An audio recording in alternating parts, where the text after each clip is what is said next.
Olá, vamos fazer mais um vídeo de introdução à nossa leitura bíblica. Nós já lemos os evangelhos, lemos Atos dos Apóstolos, que poderia ser parte do evangelho, um livro histórico que é uma continuidade dos evangelhos, sobretudo o evangelho de Lucas, porque os dois são do mesmo autor. E agora nós vamos entrar em uma série de livros que são, na verdade, cartas. Uma outra palavra que é muito utilizada quando falamos desses livros é a palavra epístola. Então, a primeira carta, a primeira epístola do Novo Testamento, depois de termos os evangelhos e um livro histórico que é Atos dos Apóstolos, é a epístola escrita pelo apóstolo Paulo aos irmãos que se encontravam na cidade de Roma. Então, por isso, epístola aos romanos.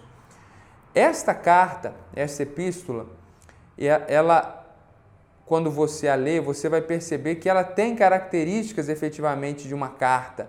Não é à toa que ela recebe esse nome. O apóstolo Paulo, ele escreve uma carta para aquela igreja, então é muito comum você ver nesse livro e nas demais epístolas do Novo Testamento aquela introdução inicial, depois uma saudação, ali apresentado o escritor, também apresentado o destinatário. Quando o livro termina, a carta termina, nós temos uma despedida, nós temos tons muito pessoais, pessoas são chamadas pelo nome, pessoas são cumprimentadas pelo nome. Então, tudo isso nós podemos enxergar nesse grupo novo de livros que nós vamos ver aqui no Novo Testamento, que são as epístolas.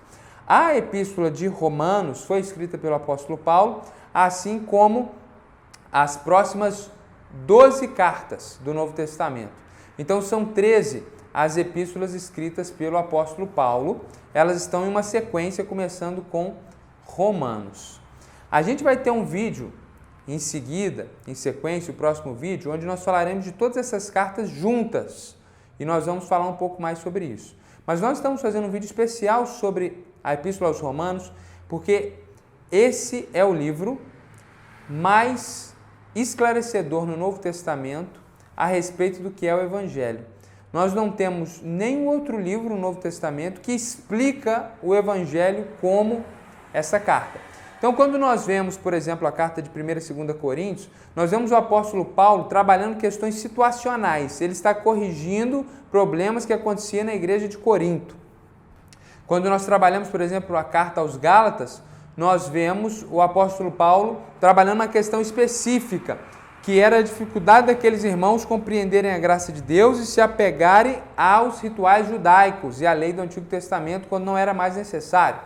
Agora, aqui em Romanos, nós não temos uma situação situacional. Nós temos o apóstolo escrevendo uma carta para a igreja de Roma, como uma forma de introdução pessoal. Ele queria que aquela igreja que se encontrava em Roma aquela igreja soubesse quem ele era, e ele escreve então a respeito do Evangelho para contribuir com eles a respeito do Evangelho e para que eles soubessem que ele de fato era o apóstolo Paulo, porque ele escreveu o Evangelho que eles já tinham recebido. Então era uma carta de entrada, de apresentação, isso fica revelado no próprio livro, porque ele tinha o objetivo e o propósito de estar pessoalmente com aquela igreja.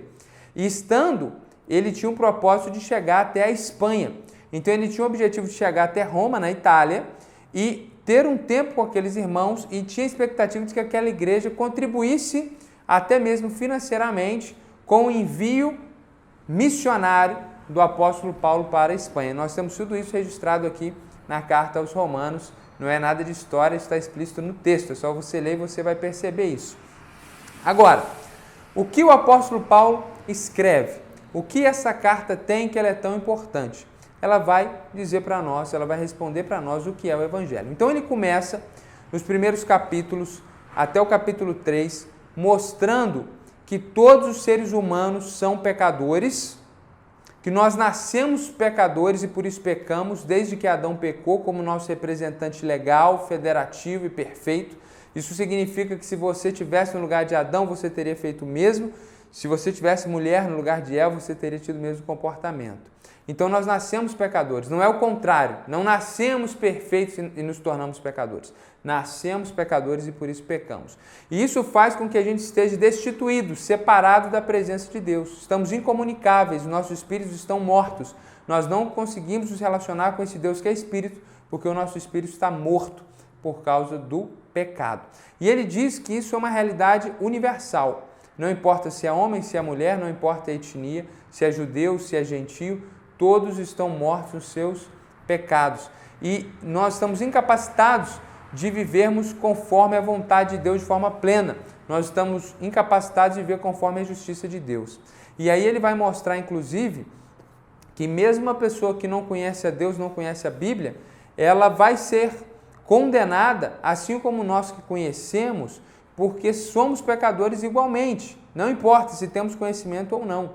Isso responde, inclusive, à questão que acontece com aquelas pessoas inocentes que não conhecem o Evangelho, como tribos indígenas longínquas. Ele responde nos 3 primeiros capítulos, ele diz, olha, toda a humanidade pecou. Aqueles que não tiveram acesso à Escritura em papel, Deus gravou no coração a sua lei. É por isso que em toda cultura existe certo e errado. E todo mundo, portanto, está indesculpável diante de Deus, porque minimamente sabemos que é certo e que é errado e nunca conseguimos fazer só o bem, mas sempre erramos. E se quebramos um só princípio da lei, estamos separados de Deus e a eternidade distante dele, no inferno, é o que nos espera. Então, é um livro que começa com uma realidade dura, uma tônica muito forte. Ele diz, inclusive, que é possível que nós possamos olhar para a criação e descobrir que existe um Criador. Não há, então, desculpas para os seres humanos. E aí, a partir do capítulo 4, ele vai explicar como que nós podemos ser justificados, ser considerados justos, não fazendo tudo que a lei diz que nós devemos fazer, porque isso é impossível para a nossa natureza, que agora está afetada pelo pecado, mas através da fé. Ele mostra que somos justificados por meio da fé. Tendo fé no que Jesus fez na cruz, que foi morrer no nosso lugar, Deus pode nos considerar justos. E depois de mostrar esse caminho para a resolução do problema inicial do livro, ele vai nos mostrar que essa fé não é um produto do nosso esforço pessoal, pelo contrário, é dádiva de Deus, é algo gracioso, é algo que Deus nos concede porque Ele nos ama. E aí nós chegamos no capítulo 8, que talvez é um dos capítulos mais maravilhosos a respeito da graça e do amor de Deus pelo seu povo em toda a Escritura. E aí vamos para o capítulo 9, 10 e 11. Nas palavras de Lutero, que, quando comentando brevemente, uma breve introdução ao livro de Romanos, ele diz, capítulo 9, 10 e 11 de Romanos é como um vinho forte, que nós devemos dar para aquela pessoa que está muito cansada, ela já batalhou muito contra o pecado, ela conhece o que é lutar de perto contra o pecado, ele tenta praticar a lei, mas ele não consegue, ele está cansado, então você dá a ele esse vinho forte para que ele possa relaxar. Esse é o comparativo que ele faz, porque esses 3 capítulos, eles ensinam a respeito da graça soberana de Deus, como em nenhum outro lugar da Escritura nós vamos encontrar. Esses 3 capítulos são incríveis, são maravilhosos, mostram a soberania de Deus na atuação e salvação do povo judeu e dos gentios e nos ensina muito a respeito de eleição e predestinação.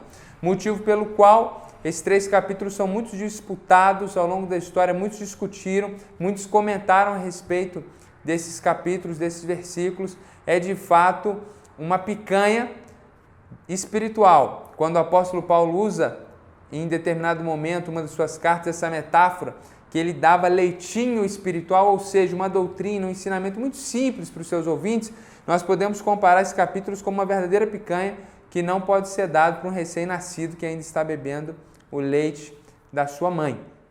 E, finalizado o capítulo 11, nós temos o capítulo 12 até o final, toda a doutrina, todo o ensinamento, toda a teologia até o capítulo 11, traduzido em vida prática. Então, do capítulo 12 para frente, o apóstolo Paulo vai nos ensinar a viver toda essa teologia, toda a teoria que ele explicou até então, na vida prática. Então, ele vai nos ensinar como nos relacionarmos uns com os outros, como proceder, como lidar com as autoridades civis, como nos posicionarmos diante das questões governamentais. Ele vai trabalhar sobre a relação do crente com os outros crentes, do crente com ele mesmo, do crente com Deus, do crente com o mundo.